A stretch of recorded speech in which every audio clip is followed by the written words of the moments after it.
The first time I heard the voice of God, I was sitting in a Buddhist monastery learning about the cycles of reincarnation. God told me I was loved and to not be afraid. Of course, in that moment, I was caught off guard. Who wouldn't be? How did the God of the universe know that I was afraid, and how did he find me here of all places? Did God know that I was afraid that I was in the wrong place? Afraid that I'd be judged as a Christian participating and actually enjoying the spiritual events happening around me? When I was in high school, I remember a friend saying that Islam taught hatred and violence. I remember a neighbor telling me to meditate was idol worship. A trusted mentor advised me to fast for weeks before going to India so that I would be able to spiritually fight the evil and dark forces of Hinduism. These words and sentiments are hard for me to say out loud, but I feel it necessary to share them so that you might understand the background in which I'm coming from. Like Allison said, I'm born and raised in Columbia, South Carolina, grew up going to church every Sunday. I went to a Christian school, and most of my friends identified with Christianity. I was always told to fear the other and be careful of getting too comfortable with different religions. It was a narrow approach to the world that for some reason beyond me, I could never find peace with. I wanted to so badly. I wanted it to be simple that I was right and everyone else was wrong. Eventually, the restlessness of not fully buying into the form of Christianity around me forced me to take a year after high school to find some of those answers. I decided I needed to go to every single place that my Christian influences had warned me against. I found myself listening to Incans in Machu Picchu, singing Hindu prayers in the Taj Mahal, reading holy Sikh texts at the Golden Temple, and embracing indigenous religions in Swaziland, Africa. It was awesome. That year opened my eyes to things I could never unsee. It changed me.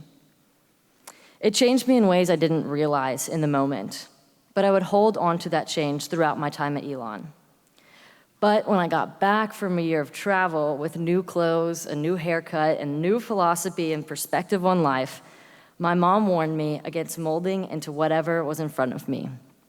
Her intentions were pure, and her genuine concern for a daughter that changed her philosophy on life like someone changed a song was valid. But she called me a chameleon. She never meant for me to take it personally, but I did. And honestly, who would ever want to be described as a creepy lizard that changes colors? Definitely not me. So when I came to Elon, I tried to stand my ground, be unchangeable. At this time, change to me meant forgetting who I was, losing sight of what was important to me, and becoming whatever was in front of me. In an effort to combat the pressures of college, I joined 5 different Bible studies. I'm literally not joking, one for every single night of the week. It was very excessive. Simultaneously, I started developing other parts of my identity. I became a scholar of religion, a member of a sorority, a yoga instructor, and so many other titles I was never fit to carry. I'll be totally honest with you here. This journey has been a struggle, and it's still happening. I know that a part of everyone here can share the feeling of never really fitting in any one place. I'm someone different at a sorority party than I am with my friends at church. I use different language in religious studies classes than I do when I lead a Bible study. The tension of holding together things that don't want to fit is exhausting. To feel like your religious community doesn't trust you because of what you are studying or how you spend your Thursday night makes you doubt yourself. Walking into a party and feeling the atmosphere shift because the Bible study leader is here will never feel natural or good. And having to constantly leave your religious training at the door before walking into a place of worship can become extremely confusing and guilt-inducing. I don't say these things to host a pity party. I say these things because I think we can all relate. What is it in your life that holds you back from fully being who you want to be?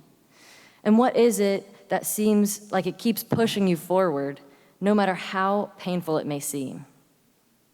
My motivation has been the search for truth.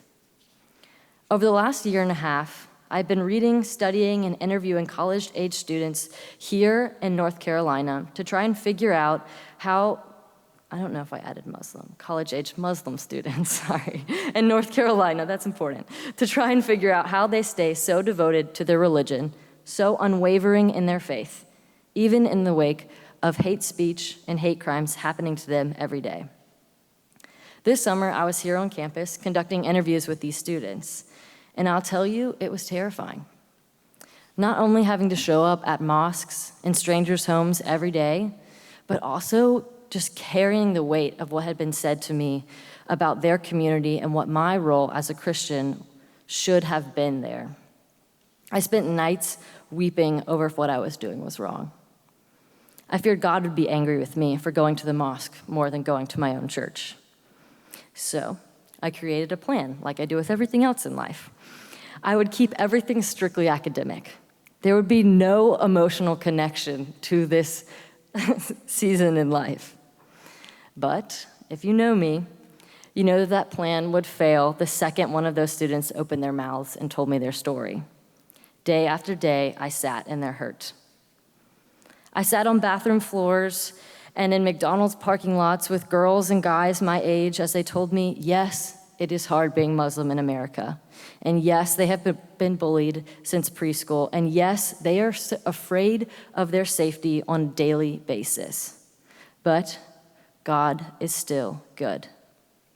And God is worth the pain of never fitting in. I surrendered to this idea that maybe being changed by my new friends was actually drawing me closer to God. And resisting that change was stalling my faith from going beyond what I could have ever imagined. I finally let go of the pressure to perform for people, especially those telling me Christians cannot be friends with non-Christians. I realized I was only trying to ease their own anxieties of living life outside of the church, when the truth was, and still is, I love where God has led me. I am fulfilled by my friends I have in all different areas of life, and I am absolutely humbled that these doors have been opened for me. We aren't designed to be untouched by people, and for that, I am so grateful. The Muslim community helped show me just how big of an honor it is to never fully fit in if it means you get to go closer to God.